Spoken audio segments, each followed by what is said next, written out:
Okay guys, so in this video we're going to talk a little bit about Git and version control and a few of the common commands that you are going to need when you do professional grade software development. So let's get into it. So first and foremost, we will see here that I'm going to cover the common Git commands, what they do and why they are useful, and then we're going to talk a little bit about Git flow. So let's dive right in. So the first and foremost thing that we need to know is that I have a file here which is called text.txt, and this is just a file with a few numbers, and that's just to get us started, right? So now we're going to have a look at this. So this is a very basic Kanban board that I've created in Trello. And pretty much all a Kanban board is a workflow system for programmers. And we usually have a few columns. Now this is a very bare bone one, but basically it starts out with a backlog, which contains all the cards that represents some type of work that we want to do, right? And then we have an ongoing column that represents that, oh, a programmer has picked up this story that we call them and is now in the process of developing something or finishing that work. And then we put that into a code review of some sort so that someone can review our changes, and then finally it's going to go into the done column when we're actually up and finished and all that good stuff. So what we're going to do now is that we're going to take this story card.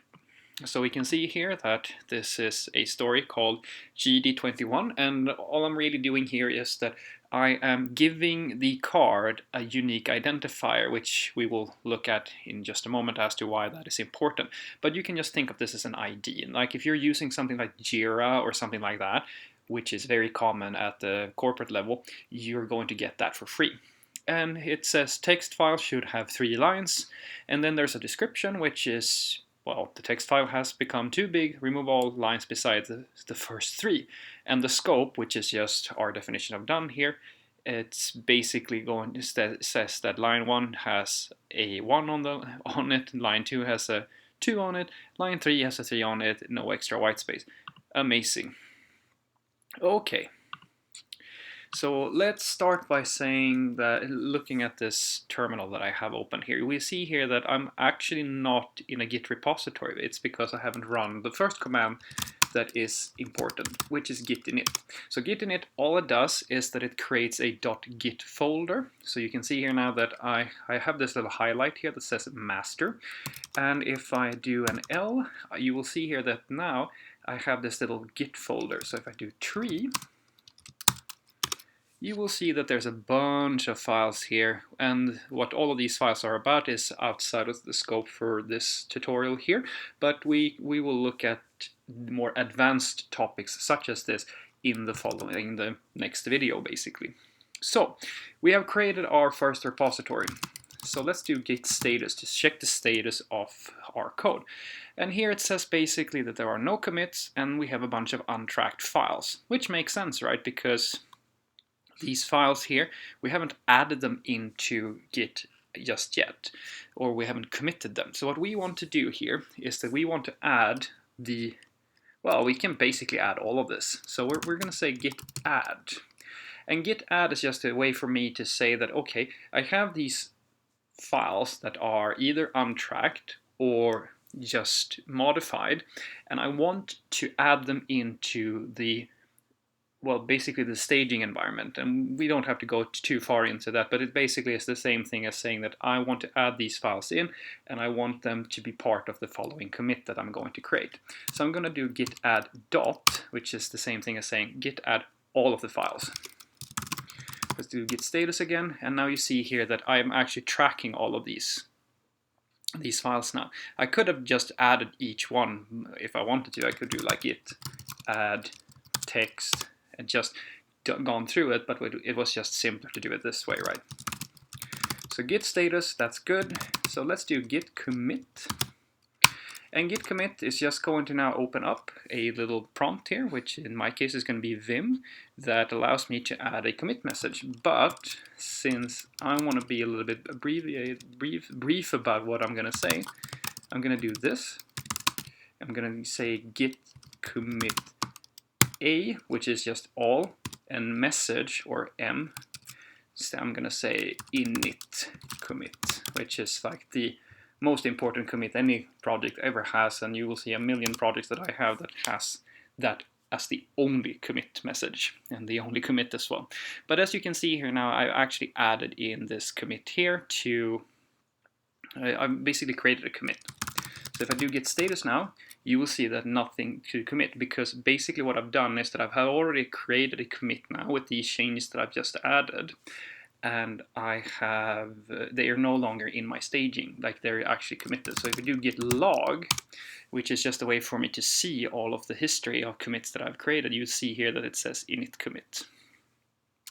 Cool. So now the next thing I want to do is that I want to push this. So I do git push, but it stops me and it says no configured push destination. And this is where we need a remote repository. So let's go and have a look at one of those. So you may recognize GitHub, and basically what I'm going to do is that I'm going to create a new repository. I'm going to call that git demo, and let's just give it a nice description there. We're going to make it public, create repository. And here are some instructions which are super nice. But basically all I want to have is this. I want to have I just want to have the reference, which is this, git@github.com, fchristensen git demo.git, which is this is just a path to this remote repository. So when I do git remote add origin, which is just the name I give my remote address, I can add in this address, and then I can push my initial commit. So if I just copy paste this section here, and I go back and I hit enter, it's going to now actually push all of this code to the master branch. And if I refresh, ta-da, here is now, that's all my code. And that's pretty much like, this is the bare bone basics of how you work with Git. But we haven't really started looking into our story yet, because now we just created the repository, right? So what we're supposed to do here is that we're going to change our file so that it only has 3 lines. Now, if I go back here, you can see here that I can do something like this, like that. And if I do git status now, you're going to see something, and you're going to see that now, as I said, whenever I change something about my text file, or any file for that matter, Git is going to register that, oh, there has been a change here, so now I have to add those changes into my next commit, or to my staging area, if that's the way you prefer to call it. So I can also do this. I can do git diff, and I can see the changes that I have actually done. Now, Visual Studio Code has a much nicer way of doing that, which is this little branch here. So if I just click here, you'll see that I have the diff here. This is under the hood, it's just doing the same git diff command that I just did. So now I can see here that, oh, okay, I've removed these 2 lines, so the result is going to be this. So this is the old code, and this is the new code, right? Which is great. But since we are responsible programmers, we don't want to just commit now and push. The reason why we don't want that is because we want to work in a flow manner, or a Git flow manner, or you can call it also to work with story branches or feature branches or things of this nature. The reason is very simple, and that is because if we are on the master branch, which is the code that is supposed to be you can think of master as the code that is going to run in production. It's the code that is going to be the final state of all the changes that we are making. So if I'm working together with other coworkers, I don't want to sit here and push my code directly to the master branch. I want to have some type of reviewing process. I want to have some way to work on a feature, and then before that feature goes into the master branch and then goes out into production to my users, I want there to be some check-in, which is the thing we saw earlier, a code review or something like that. So what we're going to do now is that we are going to create a branch, or in basically a feature branch, which is the way we like to refer to this. So the way that I like to use feature branches is that I use an ID of some sort to prefix my branch, because trust me when I say this, when you work for long enough, you're going to have tons and tons of branches.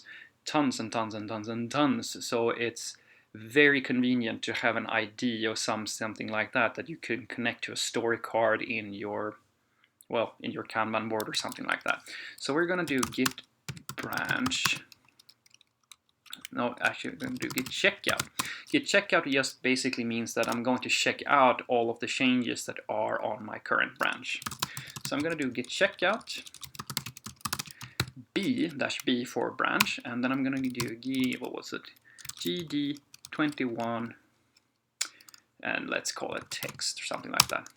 So now you will notice that I switched from my master branch to my feature branch.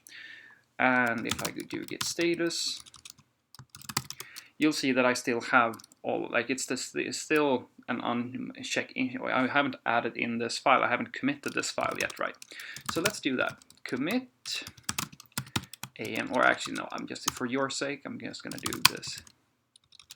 Git add, just add all of the files, git commit, and then I will say changed file to 3 lines, like so. And that's basically the same thing I did with git-am as you saw earlier. It's just that I did it in a different way. So now let's see status. You'll notice that, hey, there's nothing changed. Git log, and now we have another entry. So we have the initial commit, and now we have my new commit. All right, cool. So let's do a git push on that. And now it stops me. And that is because I don't actually have a remote version of this branch, because the thing that I'm doing here right now is just on my local computer. So I just created this new branch on my local computer, but there is no branch on GitHub that represents this change that I've made. So I can just copy paste this little code here. I can push it, and there it goes. Cool. Let's go over to GitHub, and then let's go to this tab here called pull requests. And here I want to create a new pull request. So when I go to new pull request, you'll see here that I have 2 different, like this is just a convenience for me. You see that I have the master branch, and here I have this branch here, which is the thing that I just pushed. So let's do that. Let's have a look here. You'll see here that there's a comparison here, and this is just an outline of like the changes that I've made. So that's great. Basically what I want to say here is that I have this feature branch here that I've created, and I want to merge that into my master branch. So let's create a pull request for that. gd21 text, something like that. Create pull request. Cool.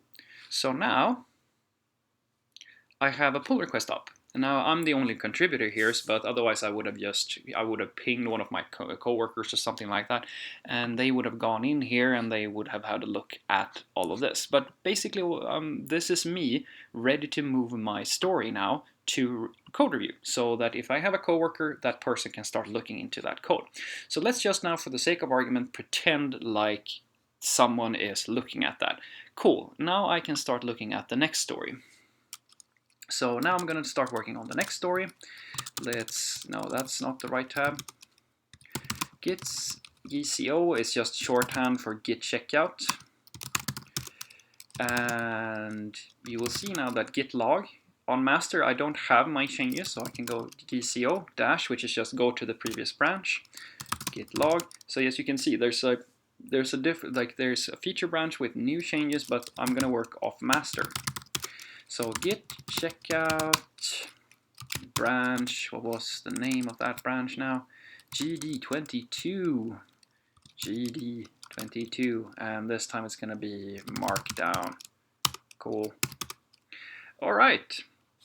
So now I want to convert that. If we look at this file here, or this text, this card here, all it says is that I'm supposed to change the text file to a markdown file. Okay. I can do that, I hope. Let's do that. Text.markdown, amazing, right? Git diff. All right, so let's have a look at that. What happened here? Okay, So now it says that I deleted this file and I updated this file. I created this new file. And this is just Git, because basically Git works off of the content within the file, which means that if I change the file name or the file extension, Git just registers that as I deleted the old file and then I've created a new file. And that's fine. Let's actually go through here this time. So I'm going to do git add, which is by just clicking the plus icon here, I just basically did git add. And here is git commit, and I'm just doing this for Visual Studio Code, but under the hood it's doing the exact same thing I was doing earlier with the commands in the terminal over here. So let's see here, changed txt to md, and then I just hit that, and now there's a commit. So if I do git log, you'll see here, hey, this is my change now. So we're going to do a git push again, and here we can see that, oh, damn it. All right, let's do that. So now we push the upstream, and then we go back to our little repository here. Let's click pull requests. No, pull requests. Yes. Let's create a new pull request. And here we are. Here is my feature branch. And then let's create a pull request. And let's do GD22 so it's easy to figure out, oh, that this pull request is correlated to this card here on our Kanban board, which makes it so much easier to work and figure out things. Cool. And here we have our second pull request, and now we are going to move that to ready for code review. So now we're changing all of this, our role here, and let's just go and have a look at one of our pending pull requests, or the one that we were doing earlier, right? So let's just now pretend, for the sake of argument, that we are the coworker of Frederick here, who has just created these two pull requests, and we're just gonna improve some stuff. So we have number 21 here, and then I go and check file changes, and I can see here that, oh, Frederick has removed these two lines here, and then I can see that, oh, it says GD21, and because I'm a good programmer, I go and I actually read the story so I know what I'm reviewing, because you have no idea how many people I work with that they don't read the story, they just look at the code, and then the review is absolute crap because they don't know what they're actually reviewing. And I can very clearly see here that Frederick was supposed to remove line 1, 2, or he was supposed to have 3 lines, no extra white space, and it should say 1, 2, 3, and that does look indeed as what's happened here. So we're going to say that that's viewed. And then we're going to talk, there are a few other things I can do here. I can hit approve and stuff like that, but that's more complicated if we set up a CI pipeline. It's out of scope for this specific video that I'm making, but we can look into that in a future video. And then I can say, all right, Frederick and I, we've talked, it seems that this is good, let's just merge that pull request. Commit merge. And now it says merged. So what I've done now is that I have merged that branch that I just had here into master. So let's go and check out master. Let's do git log. And now you'll notice that I don't see the changes that I just had, that I just merged, but that's expected because remember, Git, my local version of Git, like these are just my local files. In order for me to get the files that are in GitHub, I actually have to get them from the remote branch. So let's do git pull. And git pull is just me saying that, hey, you know what? Go to the remote version of my master branch in GitHub and pull all those changes and put them in my local version of master. So I do git pull.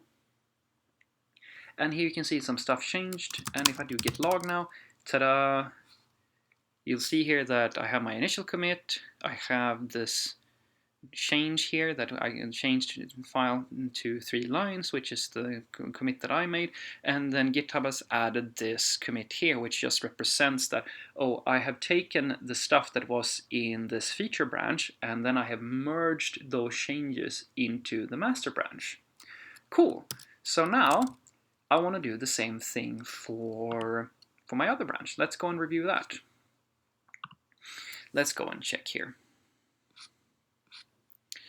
let's have a look here. So file changes, and here we can see file renamed without changes. Okay, that seems reasonable. All right, text to MD, and it's GD22.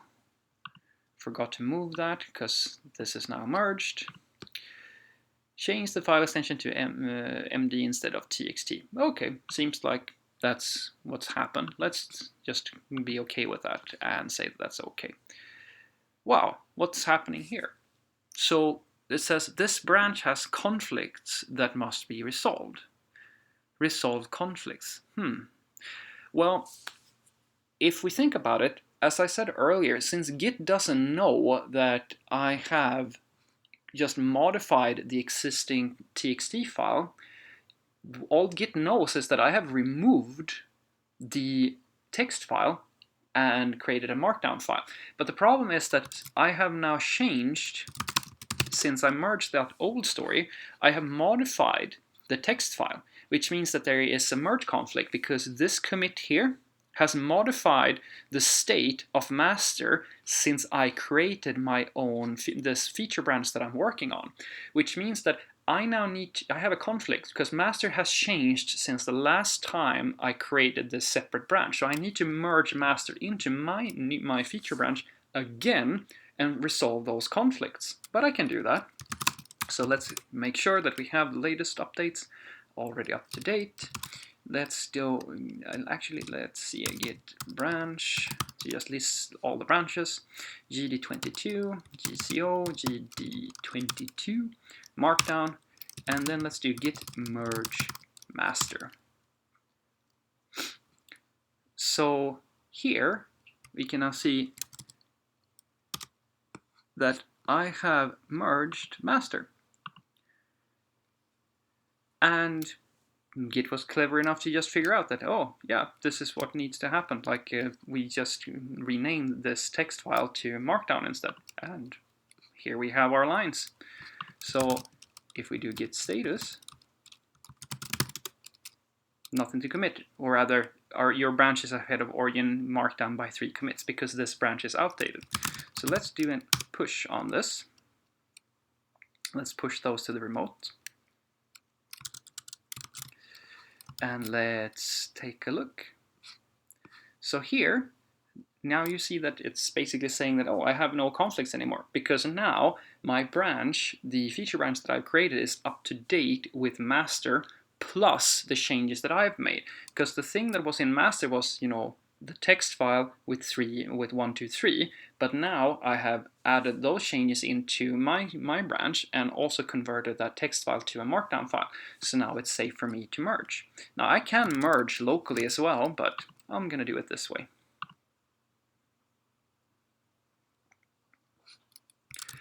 And then we do master git pull git log, and here you can see that indeed all of these things have now been added into here. So that is pretty much it. And let's go and move this to done now. So these are the basic commands for Git. Like what I basically walk you through, this is like, these are the basic commands, and this is what you basically do every single day when you work as a programmer. Most of, like, if you just followed along here and you saw the commands that I've been using here, this makes up the vast majority of all the commands that you use. But in the next video, I'm going to show you a few examples of how to deal with things such as merge conflicts and other problems that you might need to address, and a few more advanced commands that is going to be useful. Not maybe as much as these commands, but they will still be extremely useful to know about. So let's take a look at the next video.